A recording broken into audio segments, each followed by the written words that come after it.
ज्यावेळी छत्रपती शिवाजी महाराजांनी शाहिस्ते खानाची बोटे छापली ना लाल मालात, त्यावेळी शाहिस्ते खानाची बहीण पळत पळत आली आणि शाहिस्ते खानाला म्हणते की तुझी भाची सापडत नाही. शाहिस्ते खान म्हणतो कुठंतरी नीट हुडकून बघ, कुठंतरी लपले असेल, कुठंतरी चुकले असेल.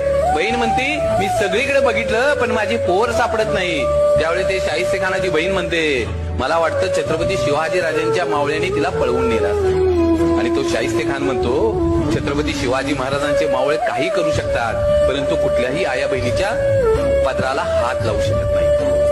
ही माझ्या राजाची पुण्य आहे. अरे जो औरंगजेब छत्रपती शिवाजी महाराजांचा सगळ्यात मोठा शत्रू, आणि ज्या दिवशी छत्रपती शिवाजी महाराजांची निधनाची बातमी त्याला कळते ना, त्यावेळी आपले दोन्ही हात त्या खुदाकडे करतो आणि त्या खुदाला मागणं मागतो, हे अल्लाह अपने जन्नत के दरवाजे खाली रखना, माँ बहनों की इज्जत करने वाला दुनिया का सबसे बड़ा योद्धा आपके पास आ रहा है. माझ्या राजाची ही पुण्य आहे ना.